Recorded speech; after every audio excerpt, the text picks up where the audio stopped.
Oui, bonjour.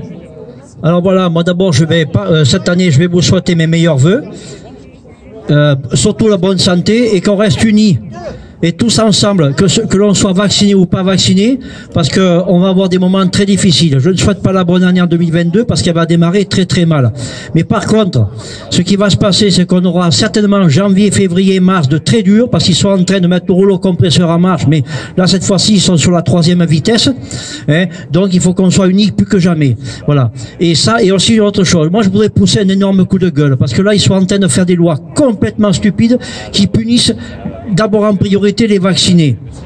Interdit de boire un café debout, interdit de manger dans le TGV, interdit de manger des pop-corn dans le cinéma, interdit au CAB, qui est quand même le club phare de la ville, d'avoir plus de 5000 personnes en tout sur le terrain en comptant les joueurs et tout. Ça veut dire qu'il y a des gens qui vont... Et tout simplement, moi je vais vous dire pourquoi. Parce que les boîtes de nuit, les jeunes, on a repoussé encore la privation de liberté encore de 3 semaines. Et c'est tout simplement parce que comme on est... si vous vous rappelez, quand dans les années 39-45, il y avait 10% des Français qui étaient des collabos. Là, je pense que maintenant, je pense que 50% serait plus juste à dire. Donc, ils doivent faire des petits sondages, ce qu'ont envie de faire les jeunes, pour le cinéma, pour ci, pour là. Et comme ils n'ont plus envie, et beaucoup de gens, et beaucoup de personnes non plus ne veulent pas cette 3e dose. Et ça emmerde là-haut. C'est pour ça qu'en gros, ils sont en train de les faire chier. Parce que quoi que nous, moi, je peux pas aller boire mon café, que je sois debout assis, c'est pareil. Donc ça me gêne pas. Mais c'est grave pour eux. Donc ce qui veut dire qu'ils vont, bien sûr, comme a dit tout à l'heure le camarade, il y en a bien sûr qui vont nous rejoindre. Et ça les emmerde là-haut. Parce que de toute façon, il va falloir lutter très dur et très fort et qu'on soit de plus en plus unis.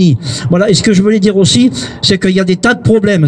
Moi, j'ai écouté le professeur Perron qui parlait l'Israël, qui est le pays de départ. Il y a 6 mois qu'ils ont eu la 3e dose.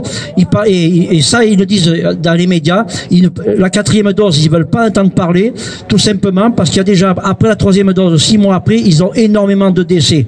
Ça, bien sûr, pas un mot à la télé. Et aussi, l'État, pour du bon et loyaux service, a balancé, il y a pas 8 jours, 340 millions d'euros à la presse pour bons et loyaux services. Alors la presse est écrite, audio et visio aussi, bien sûr, tant qu'à faire. Donc voilà, donc il va falloir se serrer les coudes, plus que ça. Et moi, le grand coup de gueule que je voudrais aussi largement pousser, c'est que ceux qui sont, le samedi, qui sont comme moi, qui sont contre ces lois liberticides, qu'ils soient vaccinés ou pas, mais c'est pas sur le canapé en regardant BFM qui c'est leur place. Leur place, c'est dans la rue avec nous. Le lien de force, parce que là on est très peu nombreux. Il faudrait que la semaine prochaine on soit au moins 4 ou 500 si vraiment les gens se sentent concernés de tout ce qui est en train de se faire, parce que la semaine prochaine il y a encore un conseil de guerre le 5 et croyez-moi, comme j'avais dit la semaine dernière, ils vont enfoncer encore un peu plus le clou si on ne bronche pas. Mais il faut que les gens qui ne veulent plus cette dose qui est faite malheureusement pour faire un génocide,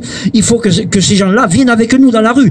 On n'est pas là pour se battre avec la police, on n'est là du tout, non. On est là dans la passivité et il faudrait qu'on soit, rappelez-vous, quand au plus fort, Darmanin disait qu'on était 160 000 manifestants il y a 3 mois, ce qui est un pire mensonge. Nous étions plus de entre 6 et 7 millions.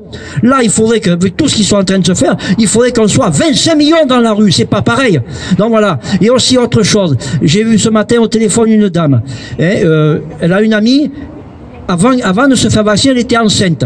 Cette personne, elle a fait il n'y a pas longtemps une échographie, et bien dans l'échographie, l'enfant a déjà des problèmes. Donc vous voyez ce que je veux dire, ce que veulent dire tous les vaccins. Donc voilà, il va falloir rester de plus en plus unis et se battre. Et quand je dis se battre, c'est pas physiquement, ça ne sert à rien du tout. Voilà, merci.